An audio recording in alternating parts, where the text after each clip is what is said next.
10 techniques de vente que tous les coachs doivent connaître. C'est le sujet du jour. Bienvenue à tous dans l'heure des coachs. Je me présente pour ceux qui ne me connaissent pas.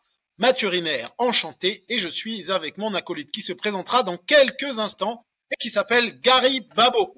Alors vous voudriez avoir ces 10 techniques. Je ne sais pas si on va vous les donner. Peut-être que vous ne les méritez pas. Gary, bonjour à toi. Comment vas-tu aujourd'hui? Hello Mathieu, hello à tous, ça va excellemment bien. J'espère que toi aussi tu te portes pour le mieux. Mais en Je me voyant tes stories, ça a l'air pas mal. Je me porte. Déjà, j'arrive à me porter, c'est déjà une très bonne chose. Et toi-même? Parce que Gary, il est bronzé comme jamais, hein. Bon, son écran est très flou. Je pense que ça a flouté pas mal. Il faut nettoyer tout ça, hein. C'est bon là. Parfait. Donc Gary est bronzé comme jamais parce que c'est mon frère d'une autre mère. Oui. Bon, alors il y a un certain temps de latence, Gary, entre le moment où je te parle et le moment où ça réagit. Donc Ok. j'espère que ce sera un podcast sans à-coups, sans problème. Je le souhaite et je l'espère. Donc, ils ont été nombreux, hein, à réagir sur les groupes WhatsApp, puisque maintenant on fait des sondages sur nos groupes WhatsApp pour savoir les sujets à traiter. On peut être traité de connards, d'enfoirés, tout ça. Et d'ailleurs, est-ce que si vous voulez participer à notre choix de sujet, ce ne serait pas le moment qui rentre dans nos WhatsApp? Exactement, rentrez à l'intérieur, rentrez en nous. Et où est-ce qu'ils peuvent, pour les gens qui n'y sont pas, comment faire pour rejoindre le groupe WhatsApp, Gary? Ça se passe tout simplement en description sur Spotify et sur YouTube. Le premier, si vous n'êtes pas encore coach, mais vous voulez devenir coach. Et le deuxième, si vous êtes déjà coach. Les coachs sportifs entrepreneurs, ça se passe en description. Et chaque semaine ou toutes les 2 semaines, on vous proposera plusieurs sujets. Et celui qui gagne le plus de voix, bah, c'est le sujet qu'on traite directement en fin de semaine. Aussi simple que ça. Yes. Alors, je suis désolé, hein, Gary, il y a du temps de latence, donc je vais essayer d'interagir avec toi de la meilleure des manières. Je garantis pas que ça fonctionne au mieux, mais bon, c'est pas grave. Et donc oui, le sujet qui a été le plus plébiscité, mot compte triple, c'est ce sujet des 10 techniques. Et c'est assez drôle, finalement, sans aucun jugement, c'est assez drôle parce que les futurs coachs sportifs aient besoin de ça, je le conçois. Par contre, que les coachs sportifs entrepreneurs aient de suite besoin de ce sujet et sautent dessus, ça veut dire qu'il y a un problème quelque part. Et dans ce cas-là, je pense qu'avant toute chose, il est important aussi de prendre conscience du problème et de trouver les solutions. Donc, quelles seraient les solutions avant de trouver, tu vois? Ouais. Donc, Gary, j'aimerais savoir ce que tu en penses. Parce que moi, il n'y a pas de langue de bois. On s'en fout, on dit ce qu'on pense. Maintenant, tu vois, les futurs coachs, je suis d'accord, il n'y a pas de problème. Vous êtes en formation, vous allez même être en formation, et vous voulez tout de suite apprendre des choses qui vont vous permettre d'être plus efficace derrière. C'est normal. Par contre, les coachs entrepreneurs, c'est vrai que bah, c'est quand même des coachs qui sont déjà dans le métier, et bah, souvent, on a toujours droit à non, non, mais tout va bien. Et si tout va bien, tu n'as pas besoin de ça. Tu auras d'autres sujets qui vont te toucher en premier. Bah ouais, ouais, ce que tu veux dire, c'est que les coachs sportifs entrepreneurs, enfin les coachs sportifs, du coup, parce qu'après c'est pareil, entrepreneur c'est bien beau, hein, mais indépendant, on va dire plutôt. Entrepreneur, c'est encore autre chose, hein, je considère pas forcément qu'ils le sont, on va dire, plus indépendant déjà. Bah, je pense qu'il y a la réalité qui rattrape les choses, c'est-à-dire que bah, quand tu te lances, des fois tu fais quelques petites ventes, mais après de quelle manière tu les fais, des fois c'est pas forcément, bah, c'est pas processisé. Donc des fois tu vends mais par défaut. Donc c'est du 3 mois. Ça a été fait parce que la personne était déjà plus ou moins prête, plus ou moins déjà hyper qualifiée. Donc des fois c'est des ventes que tu peux pas forcément reproduire parce que tu sais pas vraiment pourquoi tu as vendu. Ça se trouve les personnes ont vendu mais c'était du tarif à l'heure, du dégressif, donc ils se sont rendus compte qu'en fait bah, c'était pas jouable sur le long terme en faisant comme ça. Voilà, il y a beaucoup de choses de cet ordre-là qui ont fait que bah, il y a un réel besoin de pouvoir savoir prédire des revenus qui sont prédictibles, justement. Mais c'est loin d'être le cas quand tu te lances. Non, c'est clair. Et d'ailleurs, j'aimerais lancer un gros big up. Un gros, gros, gros big up à mes deux stagiaires, Damien et Lucas, qui ne sont plus mes stagiaires, qui sont officiellement coachs au sein du studio Ma Résolution et qui ont déjà chacun 3 personnes de signées. Alors que là, ils ont commencé depuis le 1er juillet. Ils ont commencé le 01-07-2025. Ils sont déjà à 3 chacun, avec du bilan la semaine prochaine. Et je suis très fier d'eux, je suis très content. Donc, très qualitatif. Efficacité, de toute façon, j'ai eu l'honneur de les rencontrer quand je suis venu à Colmar pour la formation Propulsion et Vente. Et il n'y a aucun doute qu'ils réussiront très bien parce qu'ils ont toutes les qualités observables que j'ai déjà pu voir. Donc, ils ont toutes les qualités, l'environnement propice aussi à la réussite. Donc, ils vont réussir sans aucun doute, vraiment aucun doute. Bah ouais, en plus, ils ont eu accès à notre formation best-seller. Donc, Ouais. je te garantis qu'ils sont en train de cartonner. Et la bonne nouvelle, c'est que, en fait,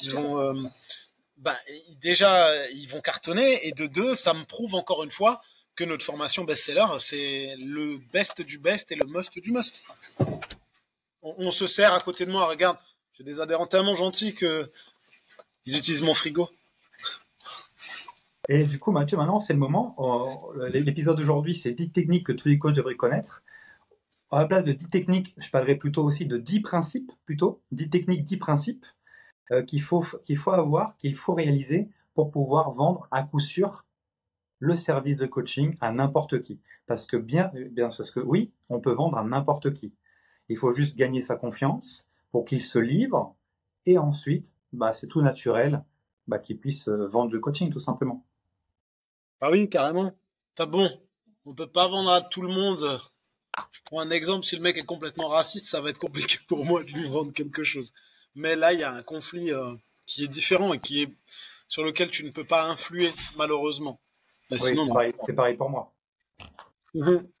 Si le mec est raciste, voilà, Gary, il n'arrivera pas non plus. Bah oui, c'est vrai. Donc, arrêtons les bêtises. Avant de commencer à parler des techniques de vente, même si on a dit pas technique de vente, je le rappelle, notre formation best-seller, parce que j'ai envie d'en parler aujourd'hui, parce que justement, je vois que ça fonctionne, elle est destinée à tous les coachs qui souhaitent performer en sortie de diplôme tout de suite, parce qu'on a vraiment mis en place des modules qui vous accompagnent dès la sortie de diplôme, mais ça peut également toucher des coachs qui rencontrent des difficultés ou qui ont envie de passer l'étape supérieure, c'est-à-dire vendre d'une bonne manière, fidéliser sur 1 an et être capable d'avoir une activité viable et qui tourne. Voilà, n'hésitez pas si vous avez des questions, on reste à votre disposition. Gary, let's go. Yes, let's go. Merci pour cette aparté importante. Alors, je vais te lancer le premier principe pour moi pour vendre du coaching à coup sûr. C'est d'abord ne pas avoir l'air de vouloir vendre quelque chose à quelqu'un. Ouais, c'est assez marrant parce que c'est presque une vérité universelle et c'est assez marrant de devoir le souligner. Mais tu as raison, en effet. C'est la première brique. Pourquoi je dis ça? Parce que, comme vous le savez, je suis en contact avec des coachs tout le temps. J'en recrute, j'en forme, j'en accompagne. Et ça fait maintenant 8 ans que je suis coach. Donc, j'en ai vu passer des coachs avec moi, en dehors de chez moi. J'en ai vu partout dans plein d'autres villes françaises, en dehors d'Orléans, de Paris, du Marseille, voilà, de partout, partout, partout. Et ce que j'ai pu voir, c'est quand ils ont des difficultés en vente, c'est qu'en fait, quand ils vont voir les gens, il y a marqué sur le front, je veux te vendre un truc. Donc, du coup, ça les rend maladroits. Ils essayent de trouver ils n'arrivent pas à trouver leurs mots. Et en fait, ils veulent directement vendre. Alors qu'en fait, quand tu prends le premier contact avec une personne, quand tu vas voir une nouvelle personne, il faut en aucun cas vendre quelque chose. Il faut juste te présenter, essayer d'avoir les infos de la personne, donc son nom, son prénom, sa situation maritale, s'il y a les enfants ou pas. Demander le prénom des enfants. Quand c'est un père ou une mère, ils adorent ça, parce que personne leur demande. Donc là, directement, tu montes. Donc là, directement, si tu demandes le prénom des enfants et surtout que tu t'en rappelles, tu gagnes. Donc dès le premier contact, il ne faut en aucun cas parler de bilan ou de vendre quelque chose. Parce que les Français, tout particulièrement les Français, détestent ça.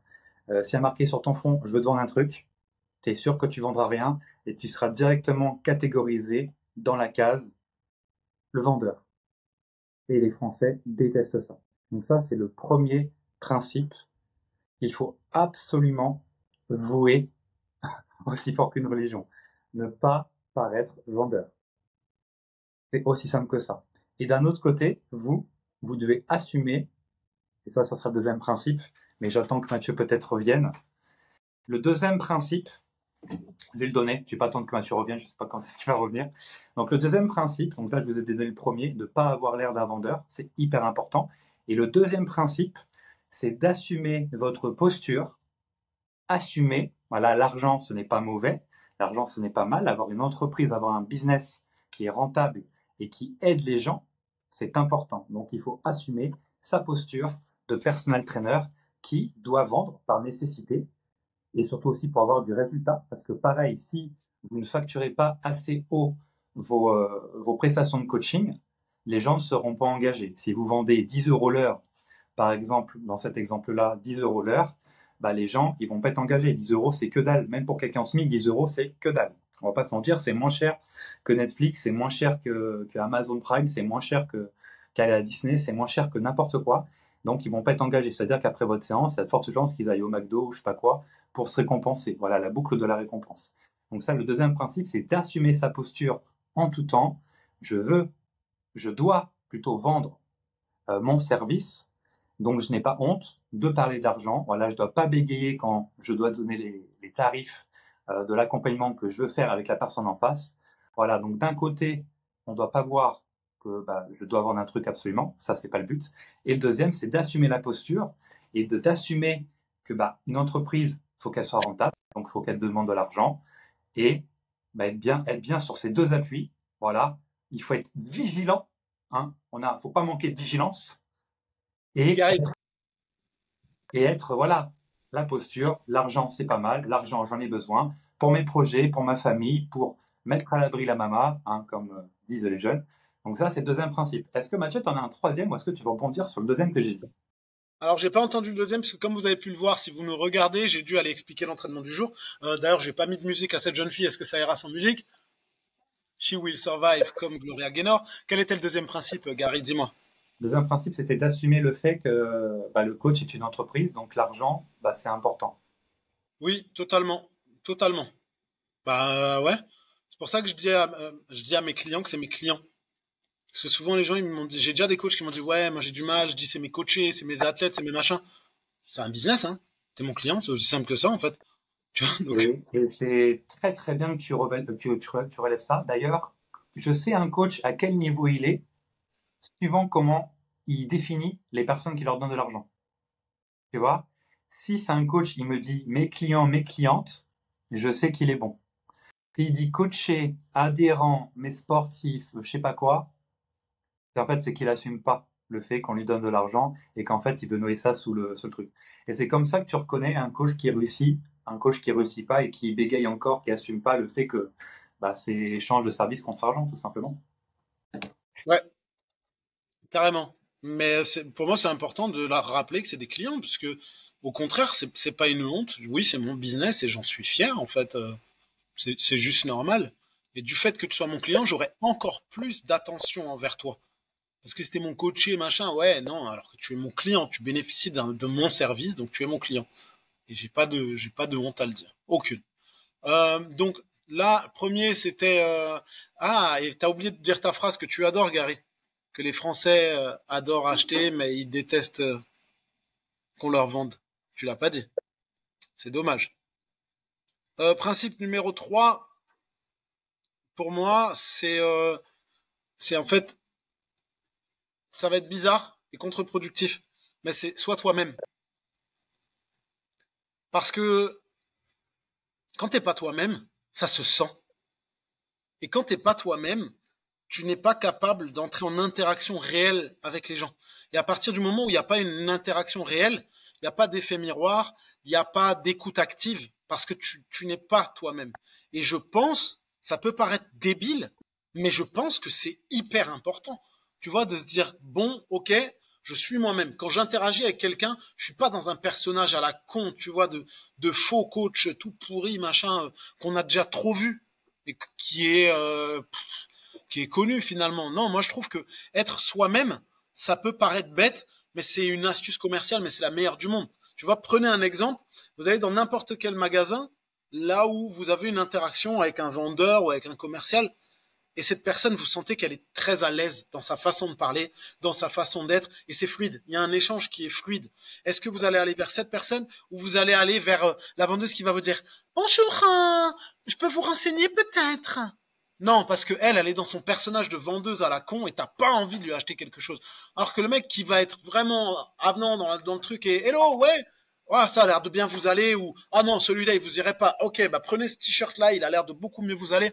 Moi, je vais vers lui. Serveur, serveuse, idem. Le serveur qui est à l'aise, qui est cool, qui est classe, qui est dans ses, bien droit dans ses pompes, je vais vers lui personnellement. Qu'est-ce que t'en penses, toi?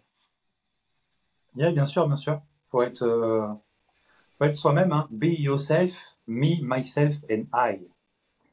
Pas aïe oignon, hein. Aïe, ça veut dire moi en anglais, pour ceux qui ne le savent pas, ou je en anglais. Donc oui, soyez. En fait, c'est pas ça. On a vendu le truc comme des techniques de vente, mais en fait, vous avez cru quoi? Vous voulez qu'on vous remplisse votre portefeuille aussi? Mais oui, c'est une technique.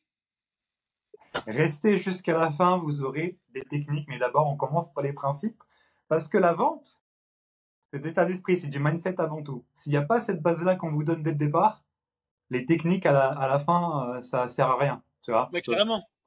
Carrément, parce que justement, bah là, on prend un exemple. Si tu bégayes parce que justement, t'as pas compris que c'était ton entreprise et que t'es pas aligné avec ça et que t'es pas au clair, et qu'en plus de ça, t'es un vendeur qui est pas lui-même, je sais pas ce que ça donne, mais ça donne pas quelque chose de très sympa, tu vois. On va faire l'exemple. Attends, Gary, vas-y. T'arrives à être vendeur, pas très entrepreneur et pas lui-même. Vas-y. Bonjour. Bonjour. Bonjour. Oui. Bonjour. Oui. Bonjour. Bonjour. Oui, vous faites très bien du vélo elliptique. Vous pouvez venir à l'accueil. J'ai quelque chose à vous proposer. Non, merci. Au revoir. Monsieur, Non. madame, Yel. Voilà. Non, exemple tout con, mais ouais, c'est une base. Parce que derrière, si tu veux vendre, il te faut déjà ces trois principes de base. Quatrième principe. T'en as un? Bien sûr. Vas-y, Gary. Le quatrième, il est technique. Attention, il est technique. Alors écoutez bien, ouvrez bien vos Vos oreilles, esgourdes. vos esgourdes, voilà. Ouvrez vos mirettes. Voilà, ouvrez grand les oreilles. Voilà, vous pouvez prendre exemple sur moi, elles sont bien ouvertes. Bien grandes et bien ouvertes. Est-ce que ça serait pas un titre, ça? Alors, elle est technique, donc écoutez bien. Il faut sous-promettre et surdélivrer.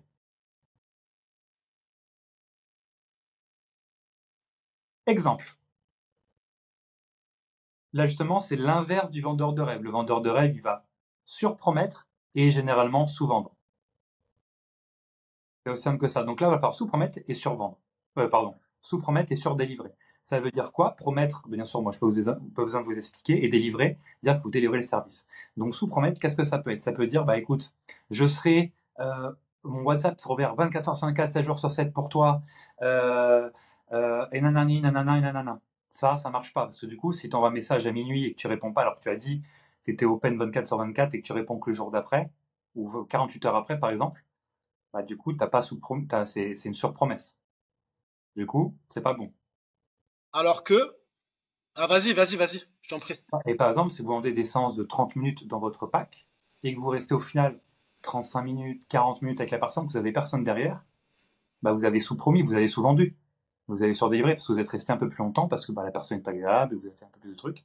Donc, elle s'attendait à une demi-heure, bah, elle a fait un peu plus. Et ça, c'est pas mal dans cet ordre-là. Carrément. Moi, j'aurais pris, tu vois, le même exemple que ce que tu as donné. Ouais, je réponds 24 sur 24 parce qu'il y a trop de coachs qui ont envie de dire ça, alors que c'est pas vrai. Mais par contre, si tu lui dis, voilà, t'as mon numéro, au cas où, mais bien évidemment, je peux pas répondre tout le temps et je m'en excuse d'avance parce que bah, j'ai une vie et parce qu'il y a des moments où j'ai envie de déconnecter.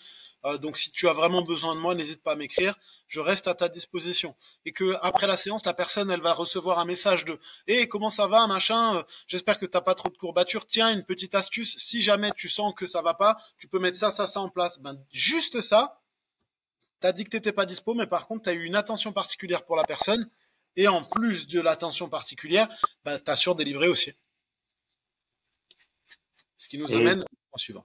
et ça marche vraiment absolument sur tout et pour n'importe quoi, hein. C'est très important. Ça, beaucoup de coachs, ils disent, non, moi, j'ai pas envie de vendre du rêve, quoi que ce soit. Bah non, mais en fait, c'est pas parce que, il y a un truc aussi que les coachs débutants, ils comprennent pas. c'est pas parce que tu restes 2 heures par semaine avec une personne qu'il y aura plus de résultats que si tu restes qu'une heure avec elle. Les coachs débutants, ils pensent beaucoup ça, ils disent, plus je vais rester avec la personne, plus il y aura de résultats. Non. Non, non. Il y a 168 heures dans une semaine. 1 heure, 2 heures, 3 heures, ça fait pas une grande différence. Désolé de vous le dire, c'est la réalité. Carrément. Non, c'est vrai. Donc après, je veux rebondir direct, titre, sur le principe numéro 5. Pour moi, ayez toujours une attention particulière pour la personne. L'attention particulière, c'est se rappeler du prénom de ses enfants, de se souvenir qu'un tel avait une compétition ce week-end. Tu vois, alors ton fils, tu m'avais dit qu'il avait une compétition et ça a été. Quoi, mais tu te souviens de ça? Ah, trop bien, c'est trop cool. L'attention particulière, ça vous permet de faire sentir à votre adhérent qu'il est unique et que vous vous souciez réellement de lui. Donc on est toujours sur le côté humain. Parce que oui, en effet, ce que tu dis, c'est réel. Parce que c'est très rare que dès la première interaction, vous allez faire un bilan ou une vente, quoi. C'est très très faible. Par contre, au bout de la deuxième, troisième, quatrième, cinquième, septième, peut-être dixième, bah là, les chances sont plus importantes. Moi, je vois énormément de coachs qui vont faire le premier pas vers une personne, et après, le jour 2, bah, ça calcule plus. Genre comme si c'était une chaussette usagée, tu sais, j'ai parlé une fois, bon, il n'était pas intéressé. Bah, peut-être parce qu'il ne te connaissait pas assez, il n'avait pas confiance en toi, peut-être aussi. Et peut-être au bout de la deuxième, troisième, quatrième fois, c'est même pas peut-être, c'est sûr en fait. Moi, j'ai déjà vécu, toi aussi tu as déjà vécu. Au bout de la première, c'est utopique, puis il faut être sacrément bon, que ce soit dès la première interaction, tu vois. Mmh. Sauf que dans la vraie vie, bah, peut-être la troisième, la quatrième, la cinquième, mais si déjà toi, au bout de la deuxième, bah, tu calcules plus, tu te souviens plus comment il s'appelle, ses enfants et ce qu'il avait fait, ce qu'il t'avait juste dit, bah voilà, c'est fini. Et c'est comme ça que c'est comme ça que ça se vend le coaching avant tout. Parce que tu as Ouais. compris le besoin, tu as compris l'environnement de la personne, et du coup, tu l'emmènes tranquillement vers le bilan, puis vers la vente. Mhm. C'est Ben, naturel. c'est comme dans la drague, par exemple. Tu vois, si tu te mets à parler à une personne et que d'un coup tu la ghostes alors que elle attend un message de ta part, tu vois, ça marche pas. C'est exactement la même chose, puisqu'on l'a déjà dit, la vente, c'est de la séduction en réalité. Exactement. Si vous êtes bon en séduction, vous serez bon en vente en coaching. Si vous êtes bon en vente en coaching, vous serez bon en séduction. C'est exactement la même chose. Et j'ai envie de vous dire aussi, c'est comme l'exemple d'un date, cela. La loi de Pareto s'applique, donc les fameux 80-20. C'est-à-dire que voilà, si vous êtes avec une personne, il faut qu'elle parle 80% et vous 20%. Et là, vous gagnez. C'est une personne. Les personnes, on est tous égocentrés, hein, mine de rien. Donc plus la personne elle va parler, plus elle aura l'impression que bah, vous êtes différent. Et du coup, bah, vous gagnez. Et vous parlez 20% pour pouvoir bah, la driver, la cadrer, la recadrer, pour l'amener à la vente tranquillement. Donc la loi de Pareto 80-20, elle s'applique particulièrement bien, très bien dans dans ce genre de situation. Exactement. Principalement, moi je pense que 5 c'est pas mal. 5 c'est pas mal déjà. Ouais, ouais. Parlons des techniques de vente. Bah vas-y, je t'en prie. La première technique de vente, pour moi, c'est simplement l'écoute active. C'est une technique. L'écoute active, parce que l'écoute active, en posant bien évidemment les bonnes questions, pour moi, c'est la technique de vente ultime. Dans le sens où plus je pose des questions et plus j'écoute réellement, sincèrement, foncièrement ce qu'on me dit, plus j'ai de chances de trouver le fameux problème dur. Donc on le rappelle, le problème dur, c'est le problème qui est douloureux, urgent et récurrent. Ce qui veut dire que c'est le problème réel d'une personne, c'est le problème qui l'a vraiment fait venir dans la salle dans laquelle elle est ou qui l'a vraiment fait venir chez vous. Parfois, ce problème dur, il est suffisamment caché et l'ego humain est suffisamment capable de le planquer pour que la personne n'en ait même pas conscience. Alors, donc il y a le questionnement qui est un questionnement logique, et ensuite il y a une écoute qui est active. Et en ayant cette écoute qui est active, bah, je vais être capable de trouver les bons arguments pour vendre. Si j'ai rien, bonjour, je viens pour perdre du poids. Ah oui, bonjour, c'est 50 euros la séance, ça marche pas. Mais si j'ai eu une écoute active de connaître les réels besoins, les réels problèmes de ma personne, eh ben, je vais lui apporter une solution. Et en apportant une solution, je ne vends pas, c'est la personne qui achète. C'est totalement différent. Exactement. Et je sais qu'il y a beaucoup de coachs qui ont peur justement de rentrer dans ça parce qu'ils ont peur d'être trop Titre. intrusifs. Ils ont peur d'être trop intrusifs. intrusif. En fait, le coach ne sera jamais trop intrusif. De toute façon, vous le sentez si vous l'êtes, mais là, c'est important. En fait, vous avez comme un médecin une espèce de blouse blanche. Bon, bah, chez moi, c'est un polo bleu. Vous êtes capable, en fait, de dire quasiment n'importe quoi. Vous êtes le professionnel, donc vous savez mieux en termes d'entraînement, en termes de nutrition, peut-être en termes de sommeil, en termes de corps humain. Vous savez mieux que la personne en face de vous. Et justement, pour être coach, on a déjà fait un épisode sur le physique. Le plus important, en fait, c'est d'avoir un niveau supérieur à la personne que vous avez en face. C'est aussi simple que ça. De connaissances et de physique. Mais il ne suffit pas de grand-chose en soi. Tu vois ce que je veux dire? Et c'est ça la Ah oui. différence. Un coach, les coachs amateurs, ils sont à fond dans le physique. Les coachs experts, ils savent que c'est pas du tout ça le plus important. Mais bon, trêve de mondanité, trêve de plaisanterie. Euh, il faut creuser. Donc il y a la règle des 5 P, des 5 pourquoi. Donc là, on en revient au questionnement. Questionnement logique, tu parlais. Euh, la règle des 5 pourquoi, est-ce que tu la connais? Enfin, je pense que oui. Est-ce que tu peux donner un exemple de la règle des 5 pourquoi avec un exemple concret? Alors, la règle des 5 pourquoi, c'est simplement qu'au bout de du cinquième questionnement du pourquoi, on va être capable de trouver les réelles intentions ou la réalité de ce qu'il y a en face de nous. Pour un exemple, je veux perdre du poids. Pourquoi? Pour me sentir mieux. Pourquoi? Parce que en ce moment, je me sens vraiment pas bien ni dans ma tête ni dans mon corps. Pourquoi? Parce que mon mari me regarde absolument plus et en plus de ça, je suis hyper essoufflé. Pourquoi? Parce que ça fait 4 ans que j'ai pas fait de sport et que je n'ai plus aucune activité physique. Pourquoi? Parce que de toute façon, je suis qu'une merde et que j'y arriverai jamais quoi qu'il arrive. Merci. Et, et dans ce cadre-là, c'est encore mieux de reprendre tous les mots, donc pas simplement dire pourquoi, mais pourquoi ton mari te regarde plus et nana. Ah bah parce que nanana. Ok, pourquoi, tu vois? Et c'est une bonne, le 5 pourquoi, c'est pas mal de reprendre les mêmes mots et toi de refaire comme ça, c'est encore plus fort parce que du coup, le coach se synchronise en reprenant exactement les mêmes mots, les mêmes termes de la personne. Du coup, les deux sont sur la même longueur d'onde. Du coup, c'est encore mieux de reprendre les mots. Et là, c'est parfait. Et On est justement, d'accord. Là, c'était vraiment l'exemple concret. Enfin, bien sûr, mais je rajoute un peu de substance parce que je sais qu'il y a des coachs qui nous regardent et ils vont dire pourquoi? pourquoi, pourquoi, pourquoi. Non, mais c'est pour ça. Moi, je sais Oh, ce donc que là, derrière. Alors, des coachs, ils vont faire pourquoi, pourquoi.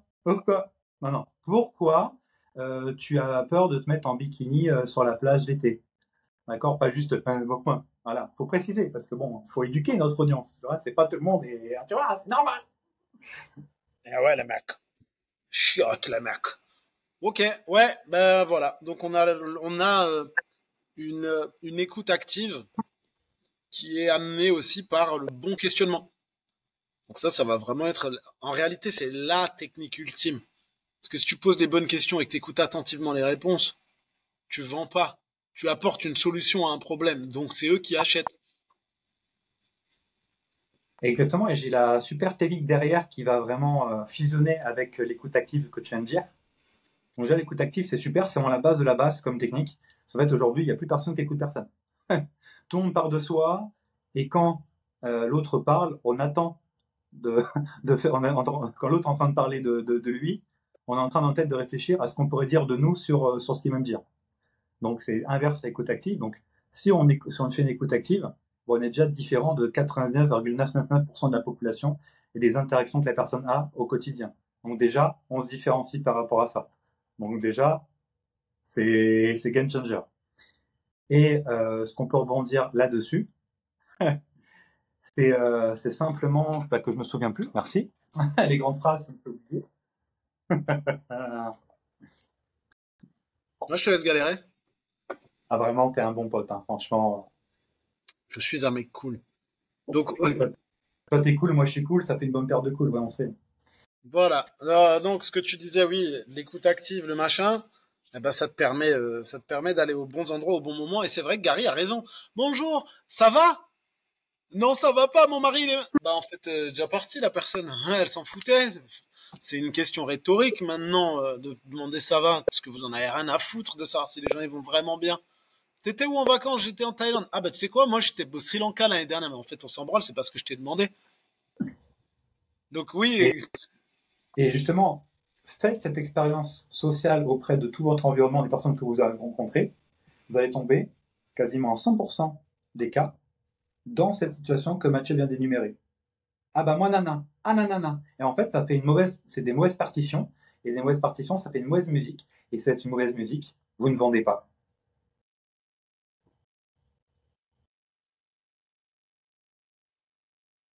Vous ne me voyez pas, je mime un chef d'orchestre, car une partition nécessite un chef d'orchestre.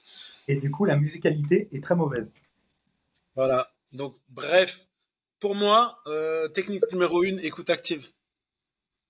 Et à toi, Gary. Yes, bah après l'écoute active, qu'est-ce que tu peux avoir? Tu peux avoir plusieurs choses, donc soit des outils, soit voilà, des techniques comme tu viens de dire. Les outils, moi j'en vois trois différents des outils. Est-ce que je vous dis les trois ou est-ce que je les garde pour moi? Tu les Qu'est-ce qu'on... gardes, tu les gardes, mais tu les dis pour toi quand même. À haute voix, comme ça on l'essaie aussi. Euh, Script, framework, livret de vente.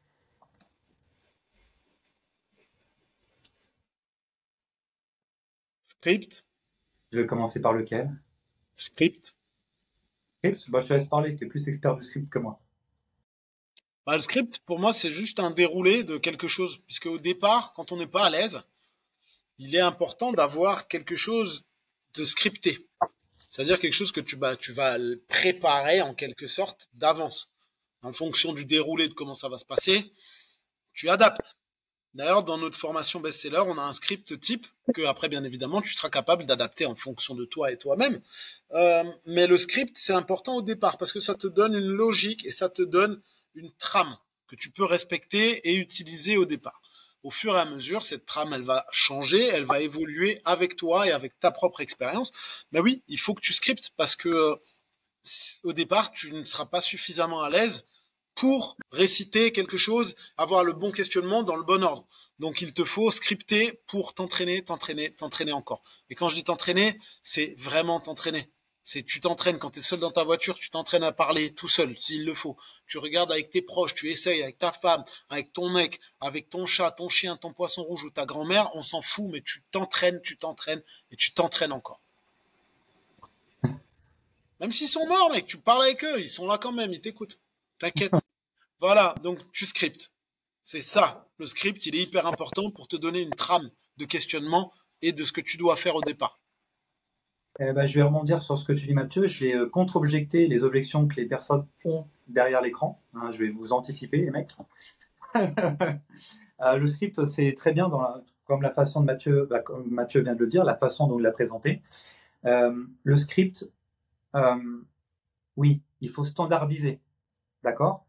Non, mais les gens sont différents. Non, c'est faux. Les gens sont pas différents. Ils ont les mêmes envies, les mêmes besoins. Il y a plusieurs familles, en fait, qui font que du coup, le script peut être très intéressant, surtout quand on débute, de se rattacher à un script, un peu comme des solutions. Et vous allez voir qu'en fait, un script, c'est quoi? C'est une question, les types de réponses qu'il peut avoir. En fait, c'est un peu comme une arborescence. C'est-à-dire, avec cette phrase-là qui est dite, il peut se passer ça ou ça. Oui, non. Ok. Non, je fais ça. Ok. Oui, fais ça. C'est comme une arborescence. Moi, de toute ma vie, dans ma tête, j'ai une arborescence. Donc voilà, cette personne a fait ça, elle fait ça. Et en fait, ça permet de jamais être surpris parce que je sais toujours où chaque situation peut m'emmener. Et la standardisation est très importante. Tout le monde est différent, unique. Bah oui, en soi, en tant qu'être humain, mais en termes de besoins et d'envie, c'est pas le cas. Il y a plusieurs familles et les gens sont la même chose.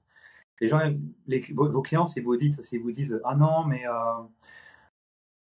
non, mais moi je suis différent. Non, non, ça s'appelle le syndrome du flocon de neige.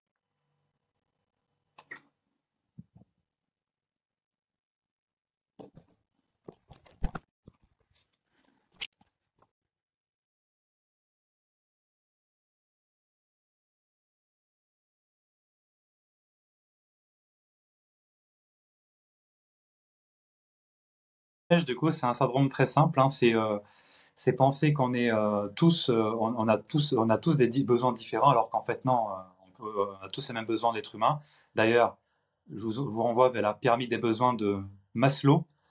On a toute une pyramide avec les besoins primaires, besoins secondaires. Je suis sûr que vous l'avez déjà vu à l'école ou même en dehors de l'école. Et en fait, on a tous les mêmes besoins. Donc, par nous, il faut qu'on neige, parce que faut qu'on neige, bah, ils sont tous différents. Alors qu'en fait, non, pas nous. Voilà, c'était le petit aparté. pour le script. Donc le script, c'est très bien. Le script, c'est important, surtout si vous n'êtes pas à l'aise. Tu vois, le fait de scripter, déjà, le fait de réécrire, ça permet d'enregistrer.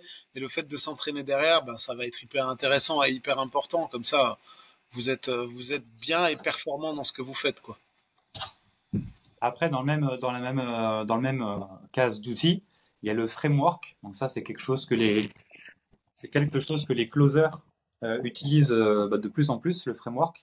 Donc c'est un peu plus souple qu'un script, parce qu'un script, c'est plus ou moins peu modulable, on va dire, au terme des questions. Un framework, c'est plutôt voilà, remplir des objectifs. Tant que l'objectif numéro un n'est pas rempli, on passe pas au 2. Par exemple, framework, là j'en ai créé un, il est encore en cours de réalisation. Mais par exemple, tant qu'on n'a pas l'aval de la personne, est-ce que vous êtes bien installé? Est-ce que vous avez de l'eau? Est-ce que vous avez tout ce qu'il faut pour pouvoir être attentive?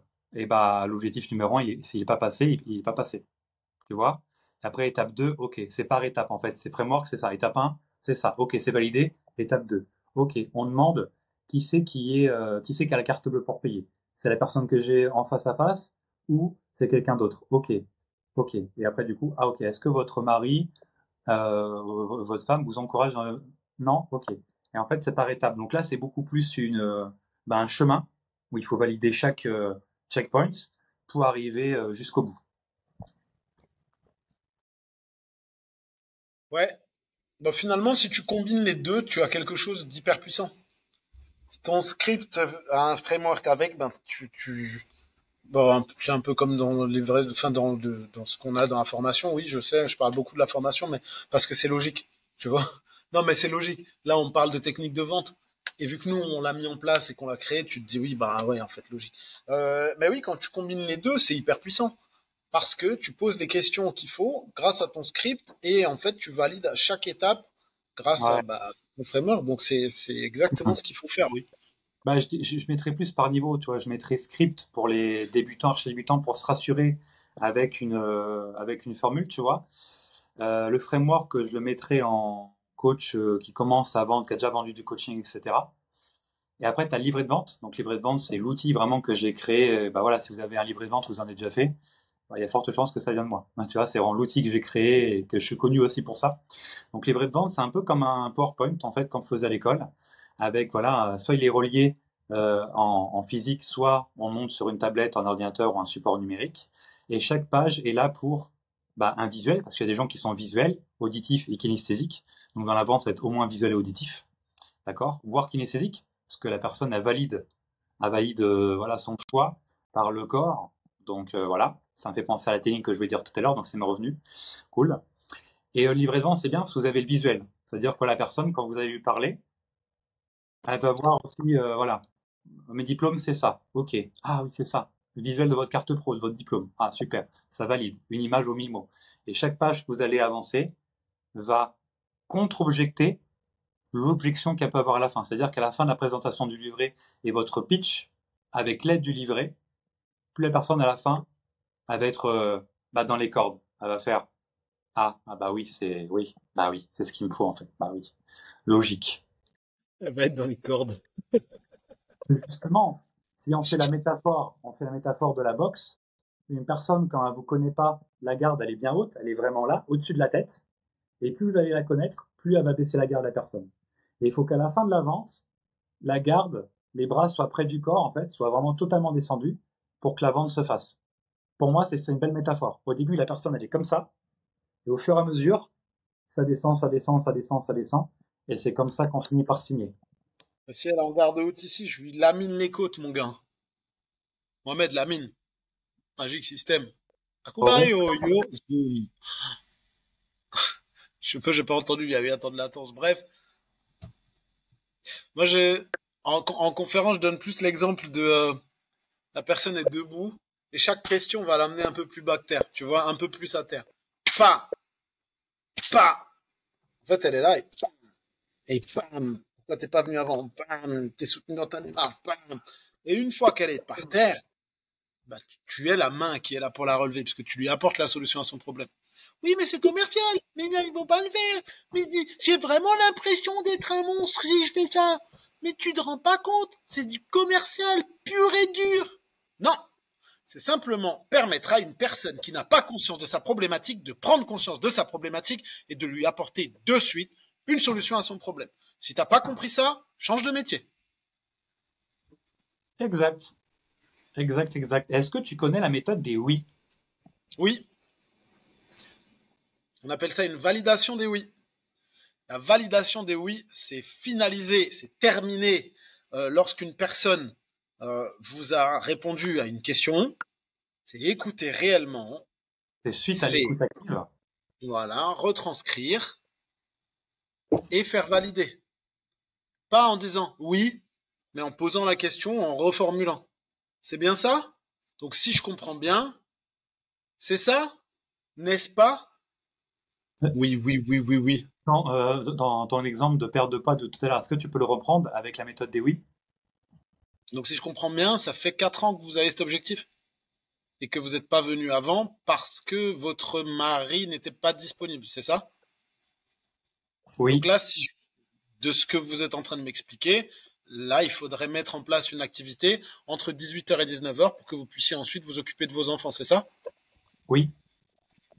Voilà, c'est tout.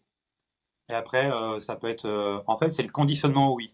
Il faut 3 à 7 oui, bah, plutôt allez, 5 à 10 oui, pour que la personne, en fait, elle se conditionne au oui. Et en fait, bah, tout se passe dans l'écoute active. Si vous avez si vous avez fait une mauvaise écoute active, bah, la validation des oui, elle sera mauvaise, quoi. Donc, tout part du principe que l'écoute active a été bonne.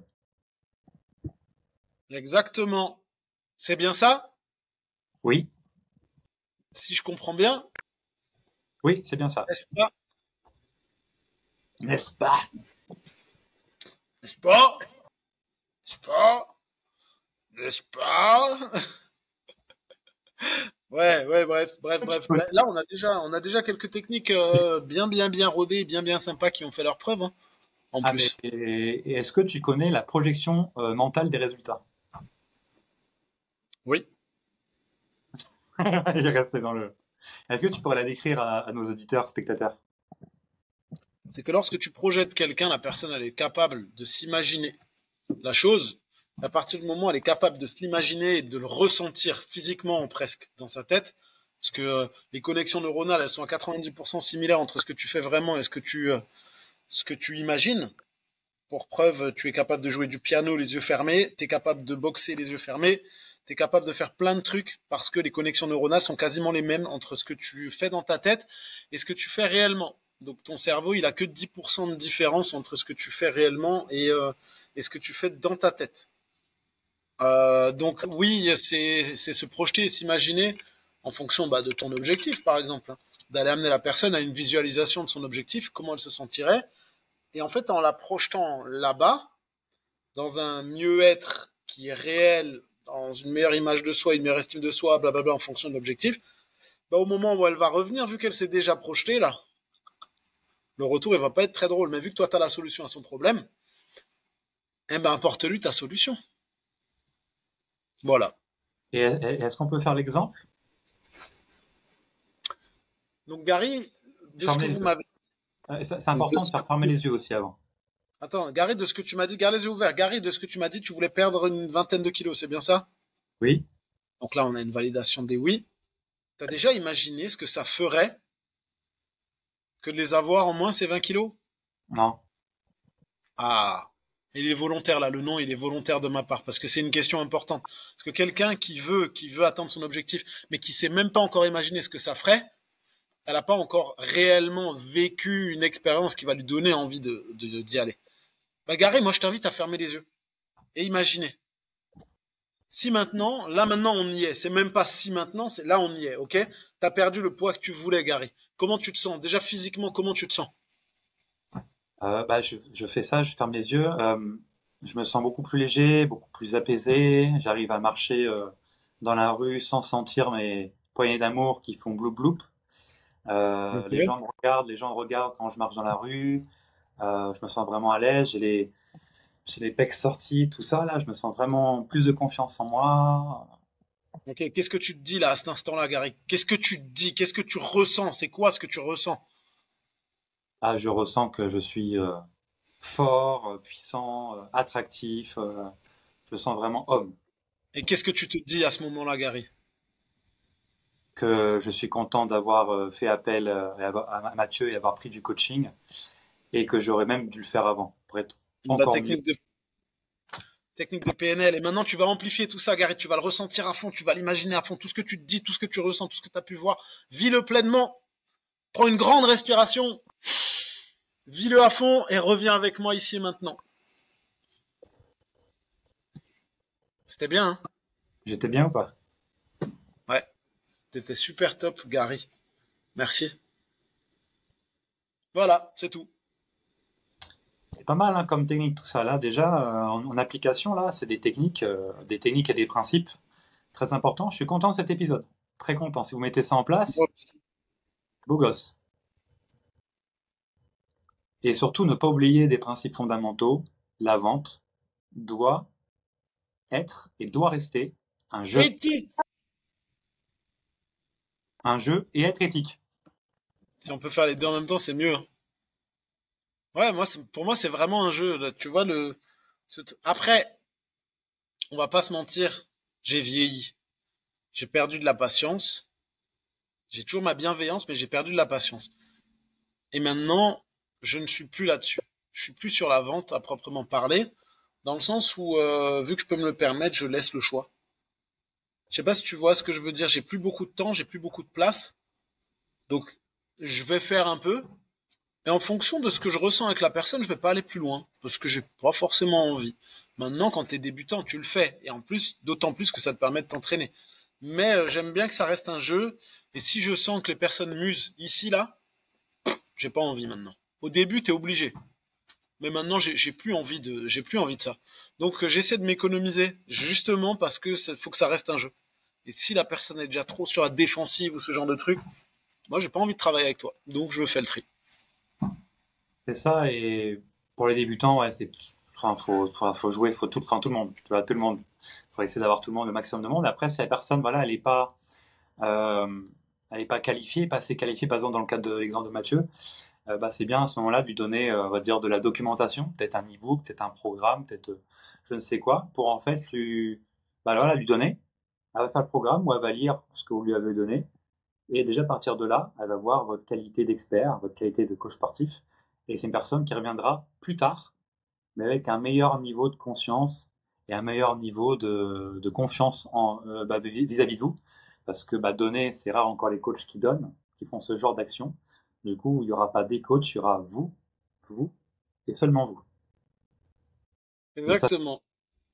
donc quand une personne n'est pas encore qualifiée, il faut faire l'effort de la qualifier en lui donnant de la valeur ajoutée.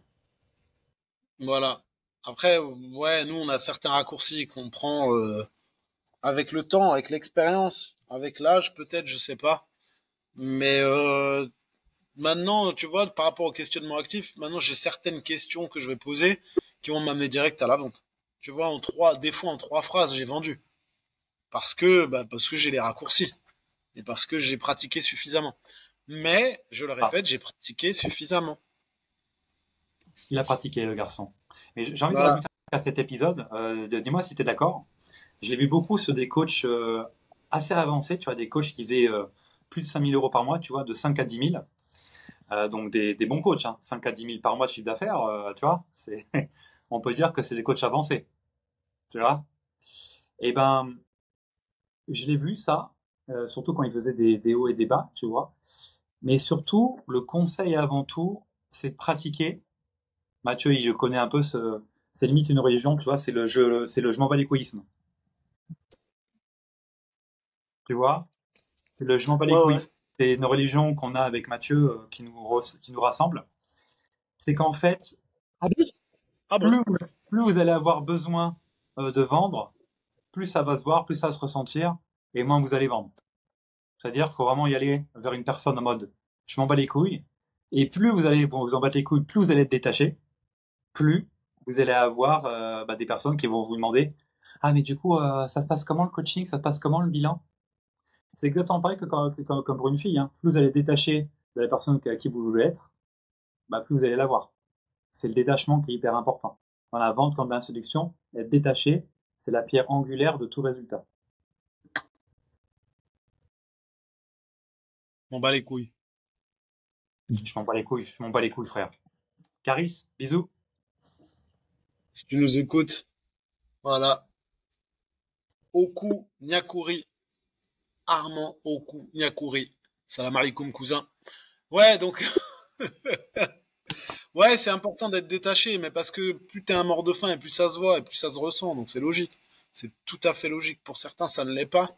Mais ouais, bonjour. Euh, bonjour. Vous voulez faire un premier bilan? Non. Merci, au Non. revoir. Et surtout, je sais pas si tu as déjà vu ça au niveau du corps. Donc, vous savez, sur 100% de langage, il y a 7% du langage qui est verbal et 93% du langage qui est non verbal. Et les gens le voient ça. Et non, c'est pas des astuces de grand-mère, c'est réel. Et je sais pas si tu as déjà vu, tu vois là, quand tu as fait cet exemple de personne qui est vraiment c'est commercial et qui, toi, tu as avancé la tête, tu as avancé le menton, tu vois. Toi, c'est un peu comme en sport de combat. Tu vois, les gens qui connaissent pas le sport de combat, ils pensent que en fait, quand tu tapes, tu restes sur tes appuis, tu vois. Alors qu'en fait, non. Quand tu viens faire un coup, faut traverser la personne, c'est-à-dire faut que tu pousses sur tes jambes pour avancer. Tu vois, tu fais pas genre ça, tu fais ça. Et ben quand quelqu'un veut quelque chose, il va vraiment avancer son corps en mode je viens vers toi, je veux te vendre quelque chose. Et justement, pour être détaché, Mhm. au niveau du corps, rester sur place. Ouais, moi je bouge pas, hein, de toute façon. À partir du moment où t'es ancré, ça change tout aussi, hein. Les C'est pieds ça. ancrés dans le sol, boum, bam, je suis ancré. Bon, bref, une technique. Moi, je pense que c'est la dernière, parce que vous méritez pas les 10 si vous n'êtes pas resté jusque-là de toute façon. Attends, je finis avec le truc. Et le plus important Ah, aussi, pardon. c'est le cadrage. Comme en sport de combat, il faut cadrer son adversaire, c'est-à-dire que, comme tu disais, faut être ancré sur ses appuis, tu vois, faut pas bouger.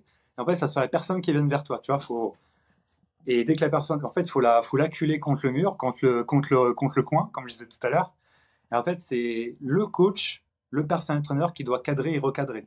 Et pas l'inverse. C'est toi qui dois mener, c'est toi qui dois avoir le leadership, le lead, en toutes circonstances pour pouvoir vendre le coaching. Si c'est la personne qui fait l'entretien, bon bah voilà, c'est perdu. C'est ce que je voulais dire. Ben, c'est exactement ce que j'allais continuer à dire. Du Ah, leadership, du calme et du professionnalisme. C'est vous qui guidez. C'est pas qu'est-ce que tu veux choisir comme formule? Non. Au vu que tu m'expliques, le plus adapté, c'est ça. Parce que je suis professionnel et que je sais ce qui est le mieux pour toi. Au pire, tu choisis une autre formule, mais moi, je te dis que ce qui est le mieux pour toi, c'est ça. Et sans bégayer. Leadership, calme, professionnalisme. C'est tout. et les gens, Salut l'artiste. les gens recherchent ça justement. Les gens sont de moins en moins bien éduqués, de moins en moins cadrés et recadrés. Les gens n'osent plus dire les choses aujourd'hui.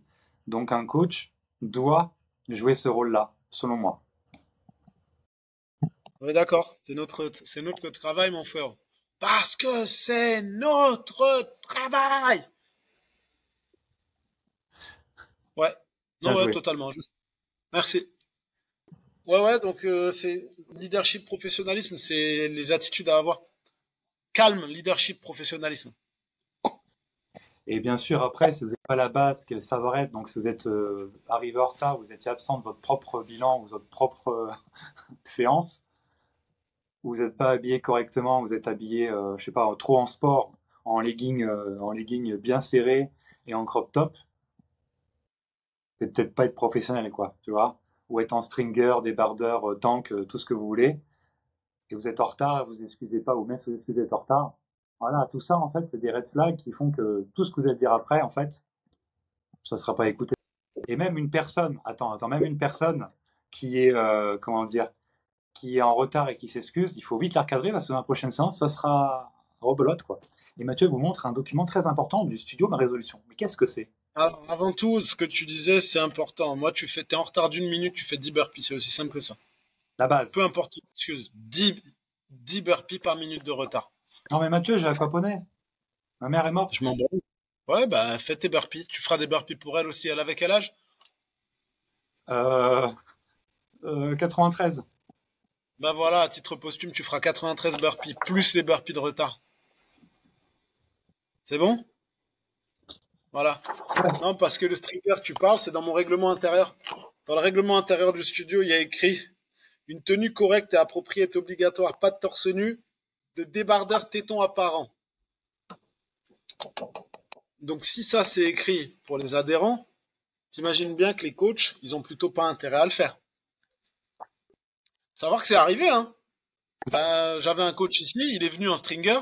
Je pense qu'il savait pas ou je sais pas. Je lui ai dit, mais en fait, non, non.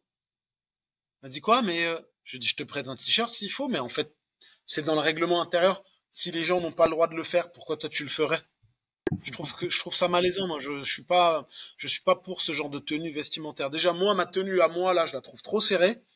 Mais stringer, non, oublie-moi, oubliez-moi, c'est mort. Que justement, au niveau de la tenue, c'est ça que vous comprenez pas, coach. C'est qu'en fait, la tenue n'est pas là pour vous mettre en avant, et là juste pour être professionnel. Et en fait, c'est pas vous que vous mettez en avant, c'est l'autre personne que vous devez mettre en avant. C'est elle, elle et elle. Aussi simple que ça. Vous, en aucun cas, vous êtes en second plan dans le coaching. Vous êtes en premier plan, c'est pas du coaching. Absolument pas. Et au-delà de ça, je pense qu'au niveau du règlement, tu l'as fait avant ou après cet incident. Tu vois, je pense qu'après chaque truc qu'on n'avait pas réfléchi avant, tu vois, on a mis des choses en place suite à ça. Moi, tu vois, j'ai l'exemple de Sébastien. Je me rappelle un coach que j'avais recruté quasiment au tout début, en 2021, tu vois. Et en fait, Basfit, à ce moment-là, ils ont mis une checklist en place. En gros, ce que tu avais le droit de faire ou pas faire en tant que prestataire chez Basic, tu vois, il fallait que je signe à mes coachs. Et moi, en fait, suite à un événement particulier de ce coach-là, j'ai fait ma propre checklist. Parce que ce coach-là, voyez-vous ça, et en fait, il se filmait, c'est-à-dire il n'était pas dans mon club, il était dans le club le plus loin que je pouvais avoir, à une vingtaine de kilomètres. En fait, ce coach-là, qu'est-ce qu'il faisait? En fait, il faisait du street workout, tu vois, mais il fait du coup à la salle, et il marchait sur les mains, torse nu, dans la salle, à Basic Fit. Et en fait, moi, dans mon monde à moi, ça n'existe pas. Mais dans le sien, si, apparemment. Et quand je lui ai dit, bah, il comprenait même pas. Tu vois, c'est intéressant quand même, hein. Mm. Torse nu, Bah et ouais, pas le plus musclé, loin de là, hein. Donc en plus de ça, et en plus, il filmait, mais il était en story. tout le monde n'a pas cette approche-là, j'ai l'impression. Tout le monde ne fait pas attention et ne se dit pas, tiens, c'est peut-être trop. Mais bon, tout le monde ne vend pas non plus, j'ai envie de te dire. Donc, Bah, il a fini logique. par plus faire de coaching à la fin. Il a déménagé, puis il a plus fait de coaching. Bah ouais, faut vraiment comprendre que les gens, ils ont peur de ça. Vous n'allez pas coacher des gens qui sont des musculeux de base. Donc, quoi qu'il arrive, ils ont des a priori par rapport justement au fait d'être musclé, d'être en stringer, d'être machin pour eux. Bah, vous êtes des dopés avec des gros bras. Bah, tu sais, il y a beaucoup, pour moi, il y a beaucoup de dualité dans la vie, et j'ai l'impression que là, c'est plutôt les doers versus les thinkers, donc ceux qui font et ceux qui pensent, tu vois. Donc lui, il pensait que c'était, voilà, pour moi, tu vois, il y a même des gens, c'est des kiffeurs, tu vois, c'est des kiffeurs de vie, c'est-à-dire, leur priorité, c'est de kiffer en tout, tu vois, sauf que tu peux pas vraiment kiffer en tout. Pour pouvoir kiffer, il faut faire des choses avant. Tu vois, et je pense que ce coach-là, c'était typiquement dans la catégorie des kiffeurs. Tu vois, lui, il préférait, tu vois, partir en milieu d'après-midi pour faire autre chose que du coaching, quoi. Tu vois, c'était la Gen Z aussi. C'est un gars de la Gen Z, donc le gars, voilà, oh un oiseau, oh c'est parti, j'y vais. Tu vois. Mm, mm, mm. Et Ouais, ça, ouais, c'est malheureusement une réalité. Mais oui, il faut vraiment faire attention à ça et penser que les gens, en fonction de votre tenue, bah, vous allez faire peur ou pas, quoi. Donc, à vous de l'adapter, simplement. ouais, D'où l'importance de savoir s'habiller. ça commence par là. Être visible. Exactement. Visibilité, ça commence par là. Ouais. Et d'ailleurs, je crois que c'est là-dessus qu'on va s'arrêter. On va se dessaper. C'est pas vrai. Mic drop. Bon, bah, j'espère que cet épisode aura eu l'effet escompté. On espère avoir répondu à vos questions et surtout n'oubliez pas d'implémenter parce qu'en fait, si tu écoutes mais que tu fais pas, ben ça te sert à que dalle. Alors que si tu écoutes 10% et que tu mets en place 100% des 10% que tu as écoutés, c'est toujours mieux que d'écouter 100% et de mettre en place 0%. Voilà. Waouh, ça c'était du pourcentage. Dis donc, Mathieu, champion des mathématiques, c'est moi. Et surtout, tout ce qu'on a dit lors de cet épisode s'applique à n'importe. Exactement. Exactement. Exactement, c'est vrai. Gary a raison. Donc pratiquez, pratiquez, pratiquez. Mettez en 5 étoiles place sur et n'oubliez pas Spotify, de nous un dire avis. comment ça a marché. Voilà. Gary, à la semaine prochaine. Ouais. Like, Spotify, machin, vous connaissez déjà, vous avez vu, vous connaissez le game. Wesh. Allez, bonne journée à tous. Si vous nous écoutez en soirée, bonne soirée. On se retrouve la semaine prochaine. Ciao, ciao!